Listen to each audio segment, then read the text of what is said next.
One of you out there, actually the one of you that bought us this nice little sharp unboxing knife, requested that I check out a certain strap that looks like it's trying really hard to imitate the BOBOVR. Although, like the day after I bought it myself, they didn't send this to us, it left Amazon. So it might be kind of a moot point, but I still want to check it out. So let's open this thing up.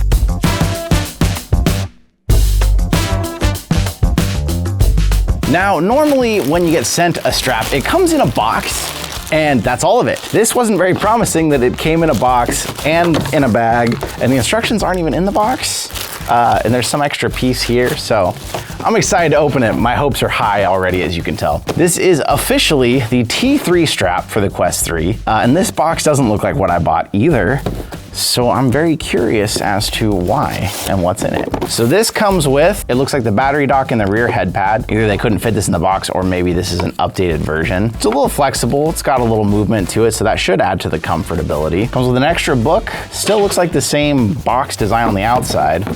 Aw, there's not even any tape. I guess we won't need this. Right there, we got a whole lot of plastic and nothing holding it together. Another booklet. So this is the T302. This is the T3. So I'm guessing they made one, they made an updated design, and instead of repackaging them, they just send you extra crap. So we have got one 5,000 milliamp hours. Kinda looks like the Bobo, but that's half the battery power of the new Bobo. It's technically the same amount of battery as the original Bobos that they adapted for it, which brings up a lot of questions already, like, will the battery last long? Will it even keep the headset charged? I don't know. It's got a symbol on it that looks a lot like the HTC Vive symbol. Aha.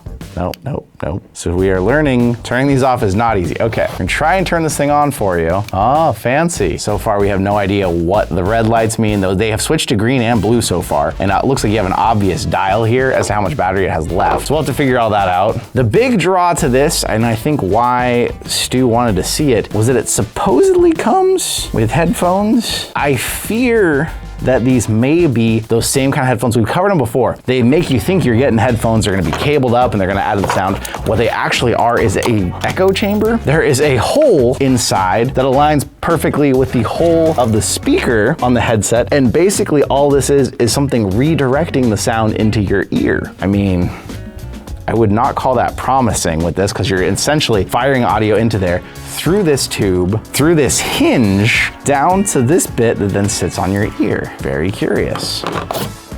Okay, well, let's take a gander. This piece, starting to take shape here. You can see we've got some top head strappies, although very little comfort knobs. So it's got a big squishy forehead pad, probably decent on the comfort, I hope. And then this piece, it looks like it's gonna connect into the back here. Ooh, very hard snap in. Very clicky knob. Not the worst knobs I've ever felt, but definitely it moves around on you. The plastic is probably flexible enough to hold up a little bit. The whole strap in hand, I will be honest, it feels pretty cheap. And for 90 bucks, I mean, 90 bucks isn't cheap, but it is multiple batteries, the fake headphone things, all that crap. We'll give it the benefit of the doubt for now. Uninstall the Bobo, and let's see how this thing goes on. Now, you know me, you should use instructions and read them, but I like to see how hard it is for new users to if they just want to try and put on, because that's what most of you are gonna do. This claims it's for the 3 and the 3S, so it does have a hole there, but obviously it doesn't need that. Pretty good, comfortable snap-in, feels good. You may lose the function though that the Bobo has, because the Bobo lets you slide this in and out close to your face. This one, it really just has the up and down mobility. It's gonna allow you to get a little closer to your face if you go like this. But if right here, if that's not close enough to your face, you're kind of SOL, you can't move it any closer. Not the longest cord I've ever seen for the battery. I mean, it looks like it's long enough, but it's definitely not leaving you any extra. So this one claims it's the left side. It's got a very, very creepy little handle here. It looks like it's gonna help lock it in place, but that does not give me any confidence that's going to last at all. So let's try and install and see what happens. And that hole is there, so it looks like this whole thing, wow. Okay, that goes on much, much easier and less stable than I expected. Just kind of drops in over the whole thing right here. And then this little knob I showed you comes down, puts a little pressure on it, but it's definitely not tight at all. It still has a lot of movability. And if you move that away at all, in theory, you'd be messing up your whole audio trap chamber here. I'm hoping I'm wrong. I'm hoping this thing just isn't clicked on all the way, maybe. That looks like that's as far as that goes. If you move it all the way back, at least you get a little bit of resistance to push it, but you can still push it, and then this ends up hanging down. So you can try to push this all the way up there in hopes that it'll stay a little more stable. It's weird that one says that's left. I feel like that really would have been right. Right side one, probably pretty much the same installation process here. Yep, drops in, a little bit less cabling to deal with, and then you have to turn this back this way. Boom, boom. Okay. Magnetic batteries, just like Bobo, they feel very light. Does have a beats light, you know, it goes on. Didn't seem like it was smart enough to know when I snapped it on to just start charging, but as long as it's already powered on, it's gonna go on. A lot of light on there. Okay, the first try on.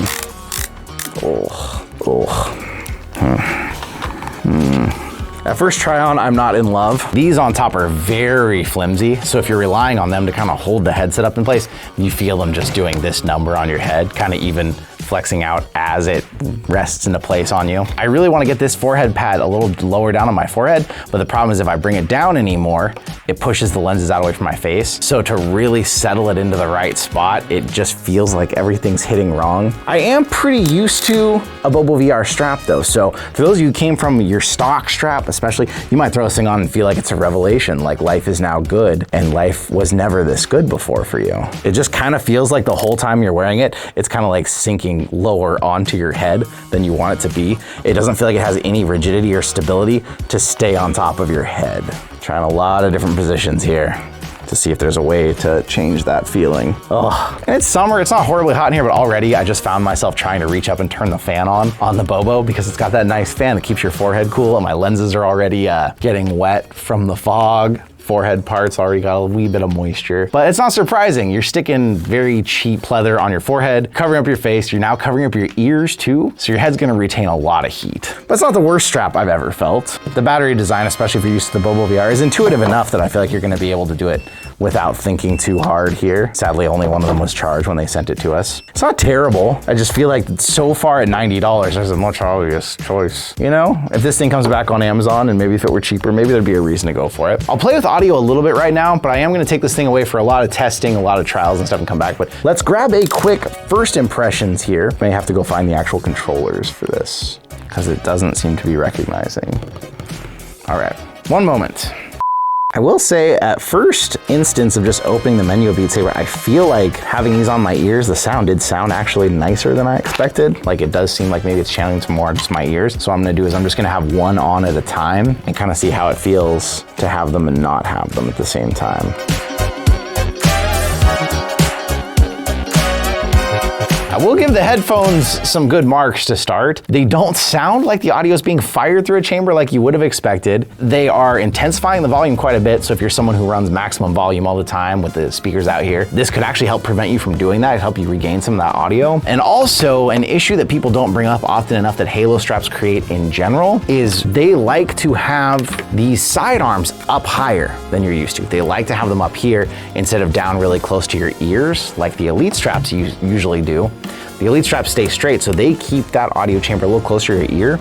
And when you switch to a Halo, you might not really think about it first, you might not notice, but you are in essence usually moving those speakers a little further from your ears, which is degrading the audio quality, it's degrading the volume, and it's also making you turn it up higher so people around you can hear more. So I will say these little audio chambers are actually adding a lot more to it than I expected. Like even when I took one off just to see how it felt with the other one, I was already sad. I was like, oh, I kind of missed that. And there is a part of me that's already wondering if I'm not in love with this strap, can I steal these and get them onto the Bobo? There's definitely a little bit of muffling that's going on. It's more noticeable at lower volumes though. Like if you were someone who is used to actual headphones and then you tried these, you'd be like, oh my gosh, they're terrible. But if you were used to having the stock speakers kind of away from your ear and having the volume up and dealing with all that, you'd at least appreciate the amount of volume that's coming through this and how much closer they are to your ears. But it's gonna be nothing like having quality headphones plugged in and using them. I'm intrigued, but we gotta play around with it. We gotta test a lot. We gotta see comfort, we gotta see durability, see how it feels, battery life. There's a lot to go over on a strap like this that has so many features built into it.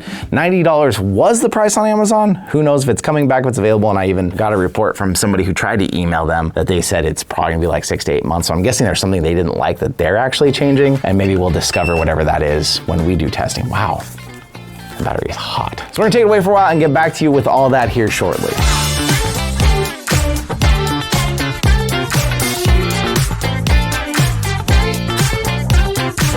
Well, that didn't take as long as expected.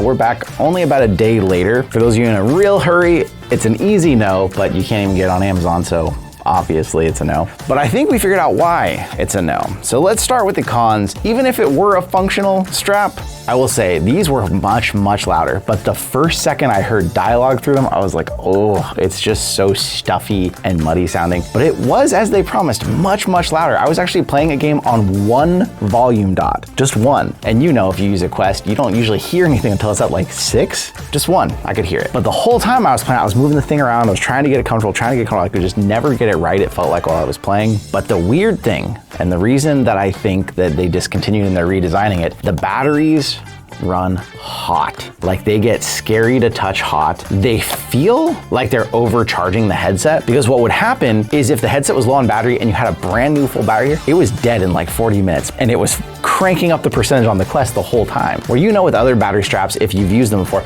typically it'll tick up slowly if the headset needs to be charged, or it'll hold it steady if it's near the top. Like, I think my Bobo usually holds it around like 92 to 95%. This thing would actually push it all the way up to 100 inside of the headset while being extremely hot and scary, and then run out of battery in no time flat. So there's some sort of control or something that isn't working right with the battery, and I believe it's either overcharging, it's way too fast charging, and it just feels kind of dangerous. The whole time I had a battery on the back and I was playing, I was just thinking about how hot it was in my head, and I was just waiting for my hair to go up in flames. I'm guessing that's why they've stopped selling them for now. They're probably redesigning the battery, something different, maybe a 10,000 milliamp hour battery pack. On top of that, it's 90 bucks, which is a lot when there's already a tried and true tested one, I'll leave a link to this, that you can get for around that price usually, that just has so many better features, double the battery power, the fan.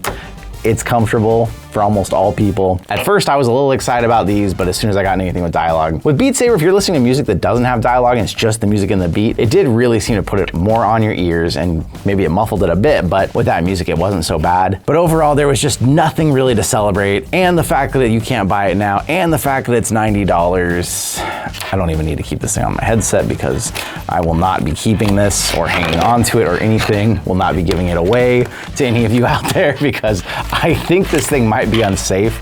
I'm actually reporting it to Amazon, and they're probably just gonna have me send it back anyways. Not a winner, but who knows? Maybe it'll be a cool story of they'll come out with something in 6 months that they redesigned and it's good, actually. So I'll do my best to keep you posted on that. And of course, everything else here. If there's stuff you've seen on the Quest right now, you're like, oh, I really want to see that. I know we've been out of the unboxings a little while. We got some stuff going on here, but we're looking to do more of that again, get you some more reviews, all that fun stuff you like seeing, like us throwing accessories around and doing all that kind of stuff. So let me know in the comments what you're looking for. But I want to say thank you once again for being here with me, bringing us up over 100K and everything else you've done. I'll see you in another reality.